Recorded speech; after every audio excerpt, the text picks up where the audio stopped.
We were carrying out a mission in a dim, deep underground cave when we discovered that the walls here were like living things, shifting and changing structure on their own. The cave was even secretly recording and mimicking our every move. Even the cracks in the stones beneath our feet had turned into snapping traps. Just as we were trying to find a way out, the ground suddenly shifted. Corporal Randall's right leg was stuck in a crevice in the shaft, wedged in tight.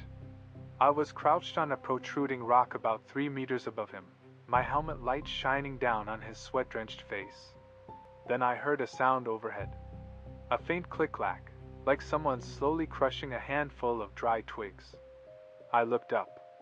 On the cave wall above me, the things I had always thought were stalactites, those stone spikes formed over years by dripping water, were moving. Each one was peeling downward, as if shedding an outer shell, revealing something spiral-shaped inside. Translucent. Hook-shaped. A thin crack split open at the tip of each hook, and from it seeped an amber liquid, thick and glistening, clinging to the hook without dripping. One drop fell. It landed right on Randall's face, just below his left cheekbone. He didn't scream. The drop burned through his face shield, and the left side of his face instantly collapsed, as if rapidly melted by intense heat. Blood trickled down his chin, dark and almost black under the helmet light. Then Randall opened his mouth. The voice that came out was Sergeant McCall's. McCall had stepped on an IED 3 days ago. We only recovered half his body. But that voice emerged from Randall's mouth, every word clear and distinct, carrying the nasal tone McCall always had when he spoke. "Help me, guys, pull me up." Randall's eyes were fixed on me. His pupils were trembling rapidly, as if something behind his eyeballs was pushing them. But the rhythm of his lips matched the voice perfectly, word for word, in perfect sync. Then I caught a scent. It was the smell of sweat on McCall from that day at the Kandahar airfield tarmac, when he patted my shoulder. He was wearing his PT uniform that day, sweat soaking through the collar. He patted me twice and said, "Going home next Saturday," before climbing into that MRAP. It was exactly that smell. Identical. The row of hooks on the cave ceiling began to rotate downward. They spun in slow circles as they descended, like drill bits searching for an angle.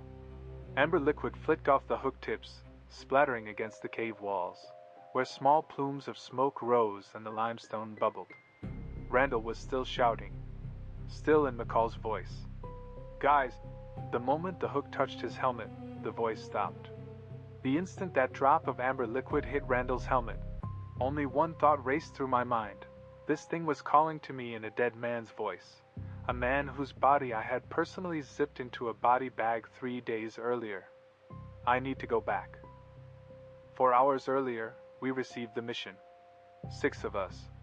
Master Sergeant Patel led the team, me, Randall, McQuire, Hayes, and Medic Koval.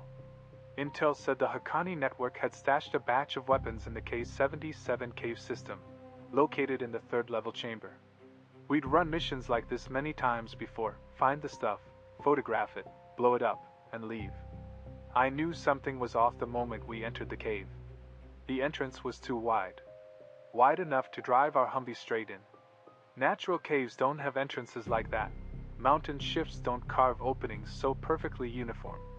Patel crouched down and ran his fingers over the ground. The granite surface was etched with grooves, parallel lines, each with a sharp V-shaped cross-section, identical in depth and spacing. Patel said it looked like it had been milled by a machine.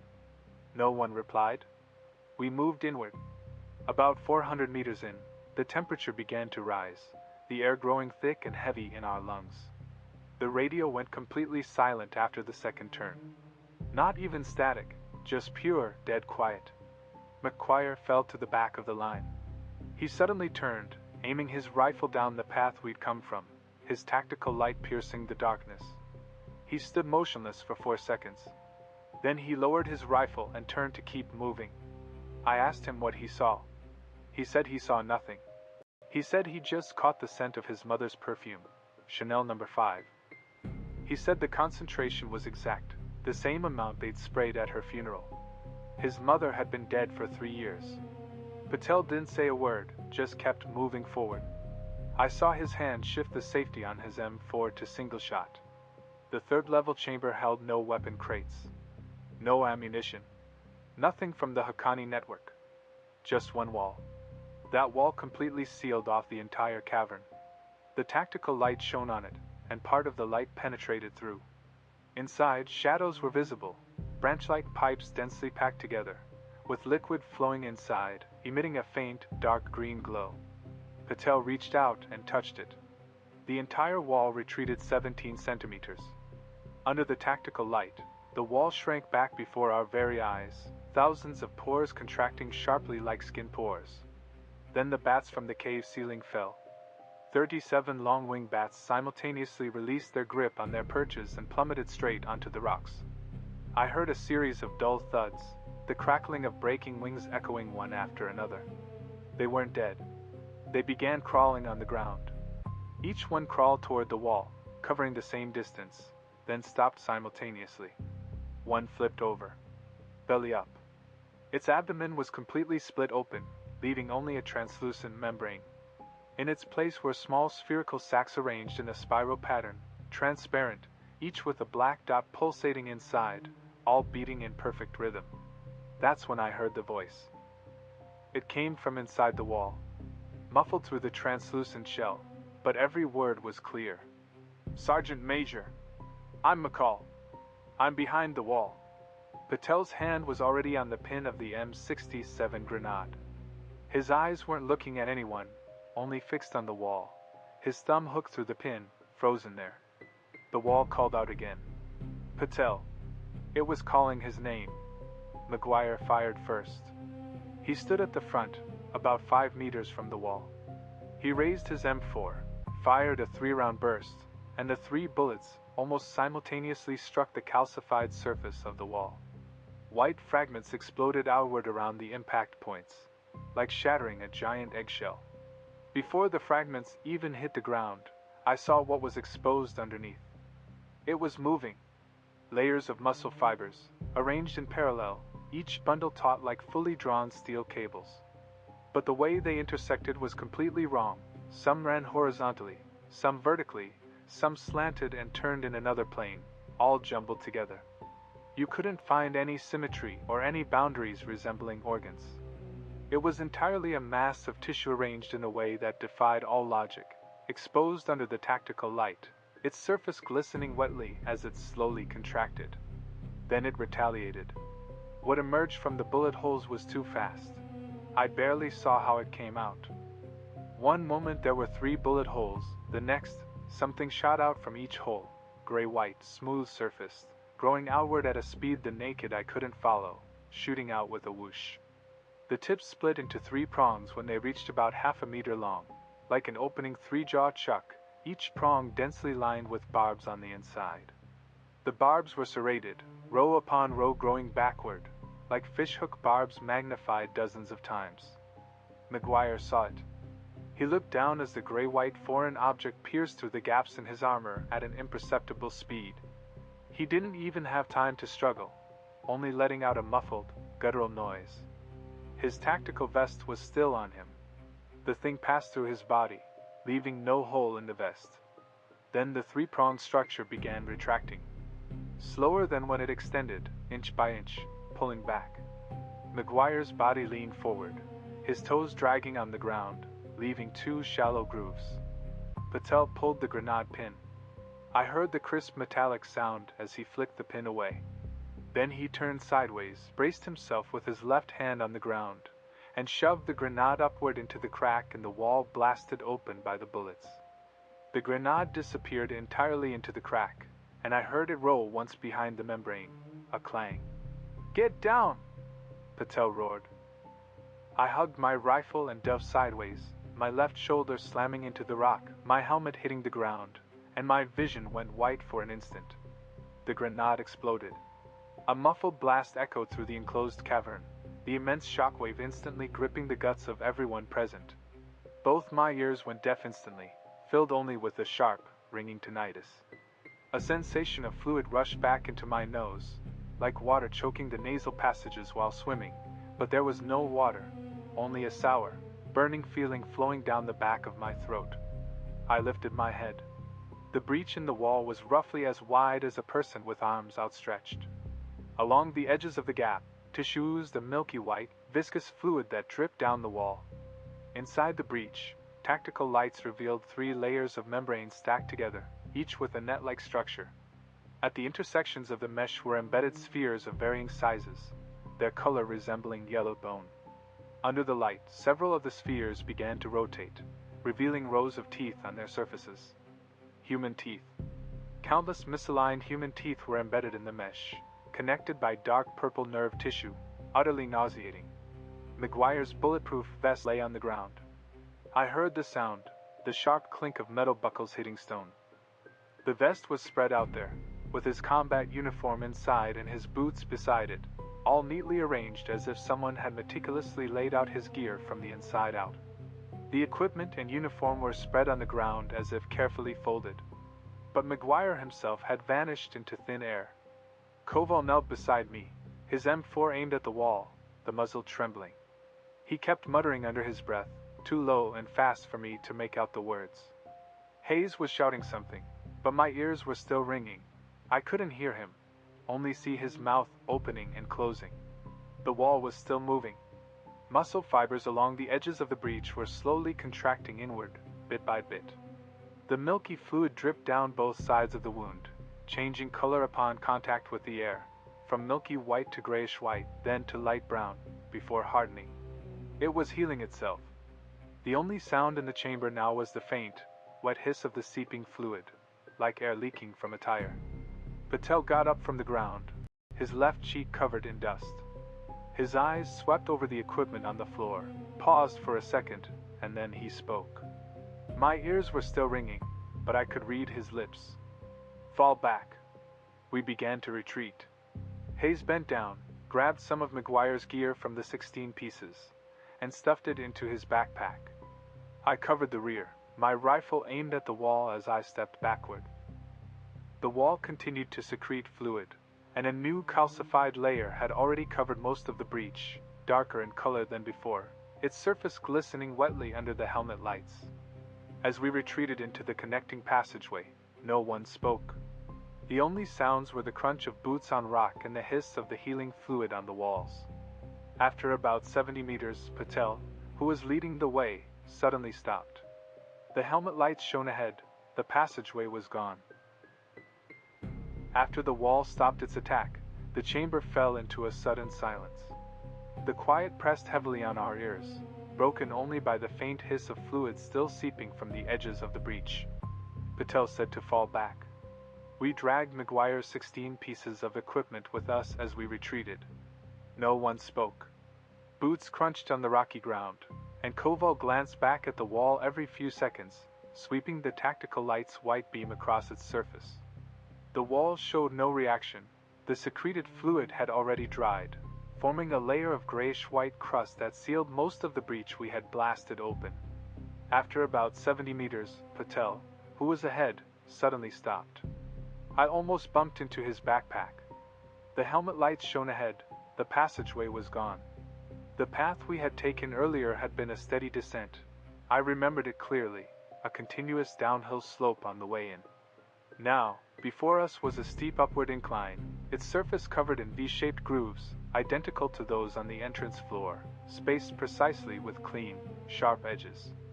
Embedded in each groove were translucent filaments, thin as fishing line, contracting and relaxing in the darkness in segments, their rhythm perfectly synchronized with the pulse of my own heartbeat. Randall stood beside me, staring at the filaments for a few seconds before holding his breath. He held it for a long time, his face slowly turning red as I watched his chest stop moving. The filaments stopped. Every filament on the slope froze simultaneously, motionless. Randall exhaled and began breathing normally again. The filaments resumed their movement, still in rhythm, pulsing in sync with his heartbeat. He glanced at me. I said nothing. From the direction of the chamber came McGuire's voice. Guys, over here. The exit's this way. Each word carried his distinct Brooklyn accent, the unrolled R sounds, the slight drawl. The voice came from the direction we had just retreated from, passing through the curved section of the connecting passageway, echoing in the cave, yet clearer than if he were speaking to us face to face. Patel tapped his radio. It remained silent, dead. He drew his M9 pistol, released the safety, aimed it up the slope, and said, "That's not the exit. We're going deeper." It was only then that it hit me. From the moment we entered the cave, we had been following its twists and turns. Wherever it curved, we curved. Wherever it descended, we descended. No one had ever taken out a compass to check. No one had ever tried to determine our direction. The structure of this damned place had completely stripped us of our sense of orientation. Patel checked his ammunition. He ran his hand over the magazines in his chest rig one by one. 4 full ones left. 2 M67 grenades remained. The M320 grenade launcher was attached to the side of my backpack, loaded with 6 40mm grenades, half high explosive and half training rounds. Hayes had an extra medical pouch hanging from his waist, which he had snatched from Koval earlier. Koval hadn't said a word since retreating into the passageway. His muzzle was still pointed back the way we came, his finger resting outside the trigger guard, knuckles white. "It's learning from us." Patel's voice was soft, almost as if he were talking to himself, but everyone heard it. He didn't elaborate, just gestured with his chin toward the slope and took the first step. The sole of his boot landed on the edge of the first groove, and the fine filaments showed no reaction. We formed up 2 abreast and began climbing. With every step, I could feel the fine filaments in the grooves sliding beneath my boots, a faint, wriggling sensation transmitted through the soles, like stepping on mud teeming with earthworms. After 20 steps, Patel suddenly crouched down, shining his tactical light at a spot on the slope less than 3 centimeters below his boot. Where he had just stepped, the tread pattern of his sole was imprinted in the faint mucus at the edge of the groove. The mucus was slowly flowing back toward the center of the footprint, gradually smoothing out the pattern, as if taking a sample. From the direction of the chamber behind us came McGuire's voice again. This time, it was closer. "Sergeant Major! I see you, wait!" The trailing note stretched out, echoing back and forth in the passageway. Koval shifted his muzzle slightly, his lips moving without a sound. Patel stood up and kept walking. The slope grew steeper, the humidity in the air increasing. The beam from my helmet light cut through the mist, revealing drifting, granular particles suspended in the air. The contraction frequency of the filaments hadn't changed, still in sync with our heartbeats, pulsing steadily, the entire slope trembling faintly. When Randall stepped into the third groove, his leg was gone. I was walking behind Patel, with Randall on my left. His right foot landed, the sole of his boot perfectly fitting into the V-shaped groove. Then I heard a sound, asterisk click asterisk, like a sewing needle piercing thick fabric, only 100 times faster. In less than the blink of an eye, the structure inside the groove completed 3 movements. First, it opened, splitting apart on both sides, made like things flipping out. Then it flipped, the entire groove turning from a V-shape into a clamping form. Finally, it closed with a muffled thud. The middle section of his right calf was stored inside. The whole process took less than a second. The groove closed, and Randall's calf vanished instantly, the cut unnervingly clean. My helmet light illuminated the cross-section of his femur, layered, with smooth, reflective ring-like patterns on the bone. A translucent, grayish tissue had already grown over the cut. This thing was visibly eroding and replacing his body. Randall wasn't dead. He lay on his back on the slope, trying to drag himself upward with his hands. Patel was already crouching beside him. He pulled a tourniquet from the medical pouch, wrapped it around Randall's upper thigh, crossed his hands, and pulled hard. The tourniquet snapped. Snap, it broke. The break was clean, as if something had dissolved it, covered in tiny, sesame-sized holes. Every hole was smooth-edged, like it had been eaten away by acid under magnification. Patel picked up a second tourniquet, glanced at the broken end, and threw it aside. The look he gave me said everything. This thing's digestive ability extended to anything it touched. Then the entire slope began to move.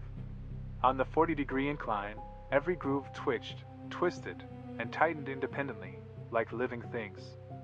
This wall had fully come to life, and from the depths of those grooves, mist began to rise.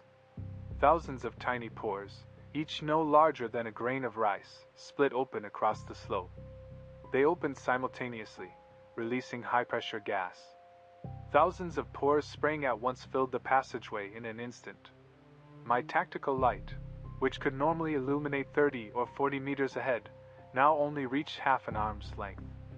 I could stretch out my hand and see my own fingers, but beyond that, everything was a blinding white. The mist had a smell. The first scent that flooded my nostrils was the smell of fabric softener from my mom's dryer. That lavender scent, warm and fragrant, every time she opened the dryer after a weekend load of laundry. Then came the smell of damp earth after rain on the high school football field, the grassy, muddy scent I'd picked up from crashing into it at least 100 times as a wide receiver. Then I heard Randall's voice, coming from about 3 meters to my right. The fog was too thick to see him, but his voice was as clear as if he were whispering in my ear. "It's wrapped around my spine. I can feel it counting down. It's at L3 now. It's touching my vocal cords. It's using my..." The voice cut off, like a knife slicing through a tape. Then it started again, but this time it wasn't Randall's normal speaking voice. The tone was still his, but the mechanical, stuttering cadence was nothing a living person could produce, as if something was manipulating his vocal cords. "Don't come closer, Hayes. It knows your name." The intervals between each word were perfectly even. The volume of each word was exactly the same. Patel opened fire. He pulled the trigger toward the ramp, the M4 on full auto, emptying the magazine in 19 seconds. The muzzle flashes flickered in the thick fog, each orange burst illuminating a half circle of the surrounding white mist. I could see particles in the air scattering from the shockwaves. During the reload, his left hand moved like a machine. The empty magazine hadn't even hit the ground before the new one was slammed in. A click as he chambered the next round, and he kept firing. The second magazine emptied in 14 seconds. The bullets hitting the slope made a wet, muffled thump-thump-thump, like striking something soggy and fleshy. The rounds were swallowed without ricocheting or penetrating anything. The grooves absorbed the bullets, and then spat them back out. What emerged were spheres, grayish-white, about the size of the bullets, rolling out of the grooves and down to our feet. One rolled right up to my boot and split in half on its own. Inside was hollow, the bullet perfectly encased, but the rifling marks were reversed, protruding outward. The metal surface was covered in dendritic patterns of acid erosion, as if it had been soaked in strong acid. Patel loaded the third magazine, his hand just touching the mag well, then stopped. His eyes fixed on the spheres scattered on the ground, and he slowly lowered the muzzle. He turned to look at me, his expression eerily calm. When he spoke, his voice was steady, as if he were analyzing a mission in a briefing room. "Ballistics, rate of fire, reload intervals. It's absorbing data from every engagement. This thing is using us as a textbook." Then he told me to take out the M320 grenade launcher. "Fire a high explosive round at the top of the ramp." He said, "Let it learn this." My hands were steady as I detached the M320 and loaded the high explosive round. I aimed at the thickest part of the churning white fog at the top of the ramp and pulled the trigger. The sound of the grenade firing exploded in the confined passage, the projectile flying into the fog at a speed the eye couldn't follow. The entire ramp sank downward exactly 0.8 seconds before the round reached it. All the grooves collapsed inward simultaneously, the entire 40-degree slope transforming into a concave arc in less than a second. At the bottom of the concavity was a dense layer of calcified tissue, reflecting a bone-like sheen under the tactical light. The grenade struck this ossified layer. The explosion erupted, and I heard the deafening blast before the shockwaves slammed back at us. Patel was standing 2 steps ahead of me. The shockwave shattered his body armor, and he collapsed to the ground, coughing up blood, each breath becoming agonizingly difficult. Patel lay on the ground, blood-flecked foam bubbling from the corner of his mouth with every exhale. He was still speaking. His face pressed against the cold stone, his helmet askew, his lips moving faintly, but his voice came out steadily. He said the thing had never encountered a belt-fed weapon, didn't know the rhythm of sustained suppression from an M249. He was leaving me his final words, passing the most critical information with the fewest words. Then he coughed up another mouthful of blood, warm as it splattered on my boot. His eyes remained open, but his pupils went still. Hayes crouched beside Patel, his tactical light shining into Patel's eyes. He used his fingers to lift Patel's left eyelid, stared at the pupil for a few seconds, closed it, lifted it again, then closed it once more.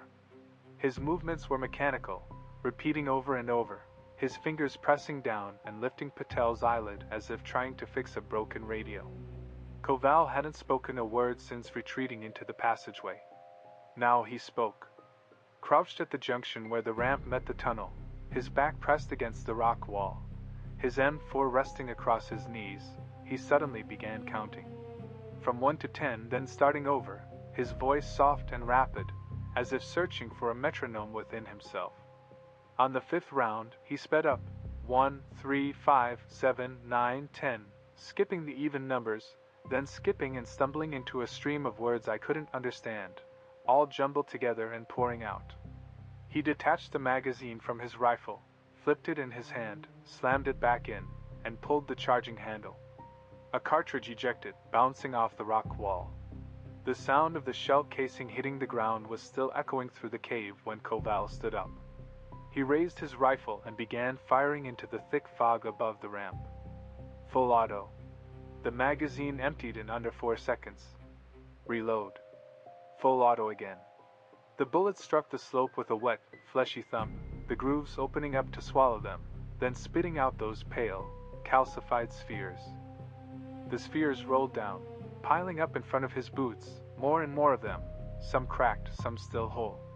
He stepped on them, crushing several under his soles, the fragments glinting in the light. I grabbed his barrel and forced it down as he was reloading his 3rd magazine. The barrel was so hot it sent a wisp of smoke rising from my glove. He struggled twice but couldn't break free, then let go. The rifle hung from his tactical vest, swaying. He took 2 steps back, his back hitting the rock wall, and slid down to sit on the ground. No more counting. No more talking. His eyes were open, fixed on the tips of his boots. I crouched down and went through Patel's chest rig. 2 M67 grenades left. The M320 was attached to his backpack. 6 rounds, 3 high explosive, 2 training rounds, and 1 unused airburst programmable round. Hayes was still checking Patel's eyelids. I grabbed his wrist and pulled him away. His hand stopped, and he looked up at me. I noticed the sole of Hayes's right boot. The rubber outsole of his tactical boot was covered in a honeycomb pattern of small holes, each edge smooth, densely packed together. When had he stepped on them? How long had it been? He hadn't noticed at all. I glanced at my own boots. The heel of my left boot was already starting to show the same holes, 3 of them, arranged in a triangle. As we were checking each other, Patel's voice sounded again. His mouth didn't move. The sound came from deep within the cave, carried out from the churning white fog above the ramp. It was the same sentence he'd spoken before losing consciousness, repeated verbatim. It's never encountered a belt-fed weapon. When the sentence echoed a second time, I understood. It was taking all our voices, shredding them, and playing them back, luring us into opening fire, forcing us to expose our tactics. But I had the M320. It had 6 explosive modes. In the earlier engagement with the ramp, I'd only demonstrated the trajectories of the high explosive and training rounds. The high explosive rounds had ricocheted off the concave surface, and the training rounds had struck without detonating, relying solely on kinetic impact. It hadn't seen the programmable airburst round, the one that could detonate midair. It couldn't account for that. Hayes and I crouched facing each other. The fog churned behind us, occasionally drifting over in tendrils. The moment a wisp floated by, I caught Hayes' scent, but he had no scent. It was the fog, fabricating his smell for me. I reached out my right hand and traced a plan on Hayes' open palm with my finger. First, I outlined the shape of the M320, tapped my finger at the barrel, then drew an arc pointing to the top of the ramp, and finally marked an X at the highest point of the arc. He looked at the drawing on my palm and nodded. As he nodded, Randall's voice echoed from the cave. Clear, steady, each word spaced perfectly, as if measured with a ruler and placed one by one. Hayes, I can see you. Hayes didn't look up. He detached the M320 from my backpack and handed it to me, then began pulling M4 magazines from his chest rig. He counted them, 4 fully loaded, 2 half empty. He kept 2 of the full ones for himself and piled the rest at my feet. His hands didn't tremble as he worked, his face expressionless, only his eyes occasionally flicking toward the ramp before returning to the task at hand. Then he took the M67 grenades from Patel's chest rig, slipping one into his own vest pocket and pressing the other into my hand. I clenched my teeth and forcibly adjusted the grenade's delay fuse to its maximum range. If I miscalculated, this airburst round would tear both Hayes and me to shreds. How close? I had to rely on instinct. If I overshot, the shrapnel would rain down and envelop us both. As I turned the dial, I could feel the click of each notch under my fingertips. Randall's voice in the cave changed again. This time, it was McCall, Patel, and Randall, 3 voices layered together, speaking the same sentence in the same rhythm, voices overlapping voices, vibrating so intensely that rock dust began to fall from the walls. Hayes, I can see you. Your heartbeat is accelerating. Your right hand is clenched into a fist. The zipper on the left pocket of your bulletproof vest is open, and there are 3 holes in the soles of your shoes. You are thinking about the 3 holes in your shoes. Hayes stands up. He grips the handguard of his M4, the tactical light aimed at the swirling white mist above the ramp, and takes 2 steps forward, stepping on the calcified spheres that have been expelled.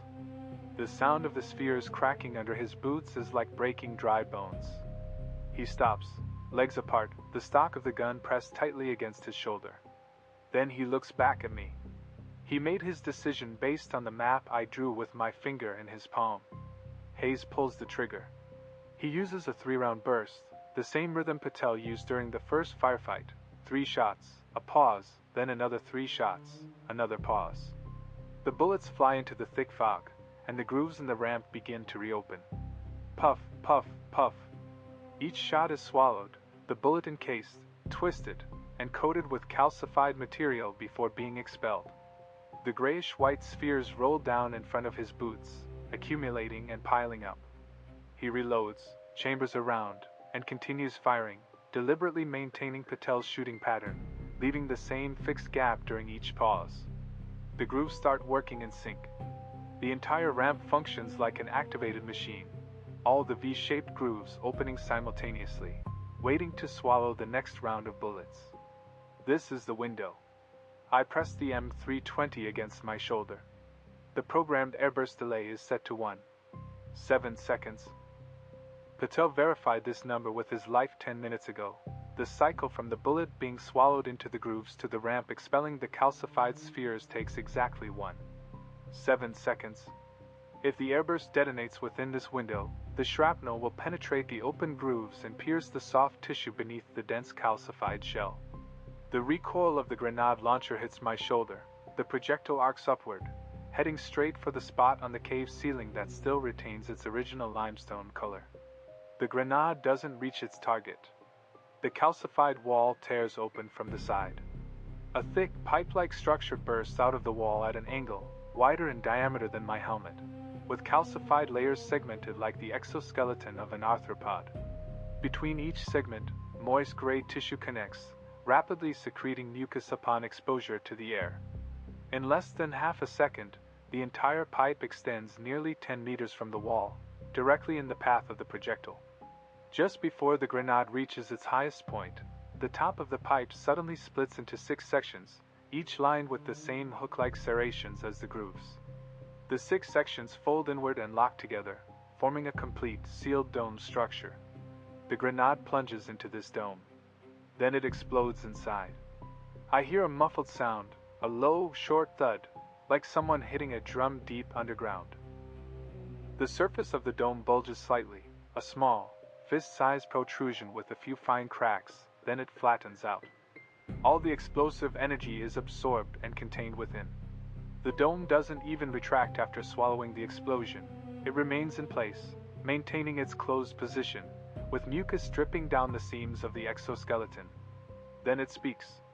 Patel's voice, muffled and echoing from inside the pipe, with the sound of bubbles bursting in his throat with each word, the gurgling of blood being squeezed from his lungs. The voice is a perfect imitation. Each word is interspersed with a faint, bubbly sound, the noise of bubbles bursting in liquid. Airburst programming. Delay setting. You won't succeed. Hayes stops shooting. He stands frozen, the muzzle still pointed at the mist above the ramp, his finger still on the trigger. Before I can shout to him, the dome cracks open along its entire length. The entire third chamber bursts from the inside like an eggshell. The patterns we've seen on the rock walls since entering the cave, those white and white calcified lines, resembling the natural veins in marble, which extend across the entire tunnel and the ceiling of the chamber, each one is moving. Each one is a limb folded and embedded in the rock. Now they are unfolding. 6 main limbs hang down from different directions of the dome. Each limb is as thick as a barrel at the base, attached to the rock ceiling, with calcified exoskeletons layered in shades from grayish-white to dark brown. The edges of each layer are fringed with fine bristles, which are translucent under the light and spread out as soon as they touch the air, like millions of fine needles standing up at once. The extending part is divided into 4 sections. The first section is short and thick, the second is elongated, the third is covered with densely packed depressions that are constantly opening and closing, each at a different frequency, with hundreds of holes inhaling and exhaling simultaneously every second. The fourth section, the end, is the thinnest part, narrowing to the thickness of a thigh. The end is not pointed but flat, with a neat cross-section featuring radially arranged keratin teeth, each capable of independent rotation, making the entire cross-section look like a ball joint with teeth, slowly opening and closing. At the base joint of each limb hang 3 to 4 oval sacs, transparent and easily punctured, filled with amber liquid. Inside the liquid, clusters of small black dots are constantly pulsating, in rhythm with the contraction frequency of the base joint. The liquid refracts distorted light spots under the tactical light, projecting onto the rock walls. The moving light spots form letters. I saw the letters. The rock walls flicker with projections in English, Arabic, and even Pashto. This creature has stripped all information from the fallen comrades. The code names from the tactical briefings, the surnames of the soldiers, the radio authentication call signs. Able 6, Patel, Macaulay, Hayes, Randall, Koval. These names flow on the rock walls, the order constantly changing, and finally settle into the same phrase in different languages, in various cases, from left to right, from top to bottom, covering the entire cave wall. I have learned. Hayes pulled the pin of the M67, wedging it firmly in the armor's layers, using his flesh and blood as the final shield to face the monster's strangulation. Then he turned his head, freeing one hand to give me a signal. The grenade exploded beneath him. The shock wave, constrained by the armor, turned into a conical jet, the explosive jet carrying fragments of armor, smashing into the joint of the monster's limb with irresistible force. The joints were hit. The joint capsules burst simultaneously under the combined effect of the shock wave and the fragments, spewing out high-pressure amber liquid. The liquid shot out so fast that it cut through the air, whistling like an industrial saw slicing metal. When the liquid hit the ground, it splashed onto the rocks, immediately producing a fine layer of white bubbles, accompanied by a sizzling corrosion sound, and within 3 seconds, it had etched a fist-sized depression in the stone. The largest limb stopped. Its fourth section, the ball joint covered with teeth, froze less than 2 meters from Hayes' helmet. The keratin teeth continued to rotate, but the joint was locked. Through the joint's rupture, I could see the internal muscle bundles still twitching, tightening and relaxing in bunches, but the tendons connecting the shell had been severed by the fragments. Cracks appeared in the shell. They extended upward from the base joint, taking an impossible turn, forming a continuous ring on the shell's surface, connecting at the ends. The cracks continued to expand, becoming wider along this circular break, with fragments falling from the edges, each carrying soft tissue attachments from inside. I rushed through the opening Hayes had created, reaching the top of the slope. Under the largest limb, the crack was less than half an arm's length above my head. There was one last training round left in the M320, inert, non-explosive, just a solid iron slug. I jammed it into the widest part of the crack, where the shell had been blasted open, revealing the dark purple connective tissue underneath, with a fist-sized gap. I pushed the muzzle into the crack and pulled the trigger. The chamber pressure propelled the bullet into the deepest part of the circular crack. The bullet didn't explode, but its kinetic energy was released in an instant, striking the calcified inner wall at the bottom of the crack. The impact from the inside expanded the crack outward, widening it from the inside out. The shell burst. Fragments flew in all directions, one hitting my right rib. The combat suit didn't tear, but the force of the impact pushed my rib toward my lung, and I stifled a groan in my throat. The entire limb detached from the dome. The 6-meter-long structure fell from above, smashing into the slope and shattering a large area of still writhing grooves. The writhing on the slope paused for half a second, then resumed in a different rhythm, no longer synchronized but chaotically twitching. The limb began to roll and curl, the shell fragments scraping against the rock, producing a sharp, grating sound. It wasn't dead. It was writhing. Every movement of the detached limb segment as it rolled and bounced on the ground plowed scratches into the rock's surface. The scratches, when combined, formed a complete coordinate grid. I had seen the format of the grid before, on the drone operation interface at the base tactical center. The central coordinate point of the grid was the entrance to Case 77. Next to the grid was a string of continuous code. It was the transmission unit code. That code was my radio call sign. I looked down and saw Hayes. He was still on top of Patel, both of their bulletproof inserts blown apart. The grenade had exploded between them. Now he lay motionless on the rock, his hands still in a supporting position. The blood on the ground was spreading along the grooves of the ramp, guided by the V-shaped channels, each bloodline flowing in a different direction but ending at the still contracting pores. I heard Koval shout something from behind, but his voice was too distant for me to make out the words. The 5 remaining limb segments began to slowly retract. The 4th segment of each limb bent backwards simultaneously, stopping at a near right angle to the 3rd segment, all the toothed spherical joints aligning toward me. Then they opened in unison, revealing the rotating chitinous teeth inside. Each joint made the same clicking sound, like dozens of gears meshing at once. I threw away the M320, leaving only the M4, with half a magazine left. I raised the muzzle, aimed at the center of the nearest joint, and squeezed the trigger. Full auto until the last round. The casing scattered, and the bullets struck the chitinous teeth, shattering them and embedding fragments into the adjacent sacks, which burst, spraying amber liquid onto my left arm. The fabric of my combat suit was smoking, the fibers shrinking and hardening, but it didn't burn through. The bullets were spent.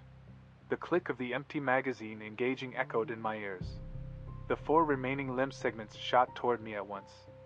I blocked the first one with the empty M4, which was knocked away by the chitin, the gun body breaking into 2 pieces. The second one swept over my head, smashing a protruding rock above, sending a shower of debris down. The third one hit my bulletproof insert on my back, the force slamming me against the slope, my face pressed against the cold stone, my mouth full of dust and the taste of blood. The 4th one stopped above my head, the joint already open, the chitinous teeth rotating, less than a handspan from my helmet. It stopped, because Koval stood up. At the end of the corridor, he loaded the last high-explosive round into the M320, aiming at the large rock above the cave entrance that had already started to loosen during the previous firefight. He pulled the trigger. The high-explosive round penetrated the rock's support structure. A section of the cave ceiling collapsed, several tons of rock crushing the base segments of the 4 limbs, pinning them all at once. The sound of rock and calcified chitin colliding reverberated in the enclosed space, making my teeth rattle. I got up.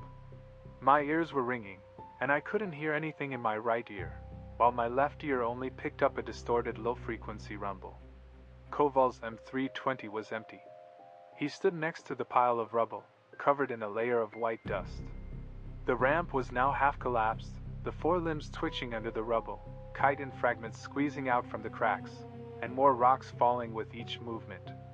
The last remaining limbs slowly withdrew from under the rubble, retreating into the cracks in the dome that hadn't fully closed yet.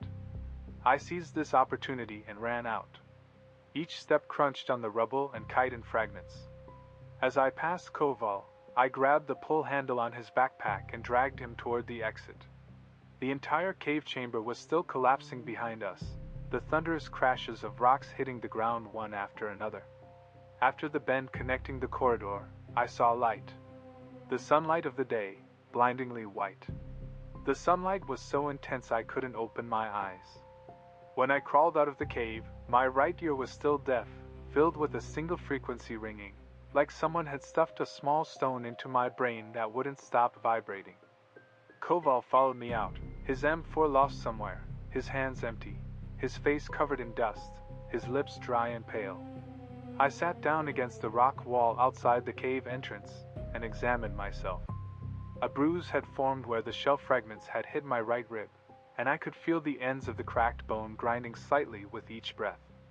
Both of my forearms were covered in scrapes, the wounds coated with the sticky fluid from inside the cave, which had dried into a grayish-white, translucent film tightly adhering to my skin. I tried to peel it off with my fingernail, but the film didn't budge. Instead, it contracted slightly where my fingers touched it, pulsing in rhythm with my heartbeat. I stopped touching it. Koval squatted beside me, wiping his face with a wet wipe. The blood splattered on his face mask had dried, turning a deep, dark brown. The blood had sprayed onto his mask when Patel coughed. He wiped for a long time, using several wet wipes, glancing at the color on each one after every wipe. A sound came from inside the cave. It was very low, almost inaudible, like a vibration conducted through bone. The sound spoke a sentence. Each word came from a different voice, mixed together to form the sentence, the voice devoid of emotion, only mechanical and lifeless syllables pieced together. I have received all frequencies. Then a mist spewed from the cave entrance. The colorless, odorless mist quickly dissipated in the midday sun of the Hindu Kush mountains. I pressed the button on the distress beacon at my chest. The indicator light came on, green, flashing. The signal was sent. The signal light showed it had been transmitted. I sat there staring at the indicator light, recalling the coordinate grid it had drawn on the ceiling with its 6 limbs, the exact same grid format as the drone operation interface. The coordinates were for the K-77 cave entrance, and the transmission unit code was my call sign. I didn't know if the distress signal now being sent from my chest was actually coming from my radio, or if it had been emitted from some chamber in the cave I hadn't seen, using the same frequency and encryption algorithm, 3 seconds before mine. The rescue helicopter was expected to arrive in 6 hours. I leaned against the rock wall. The sun felt warm on my face. I touched the bruise on my right rib, and when I pressed down, the bone ends ground against each other again. The film on my arms continued to contract with my heartbeat, pulse by pulse, clinging to my skin. If it stopped, I would know why. If it didn't stop, my first task upon returning would be to clean the wounds, change the bandages, and then sit down to write the mission report.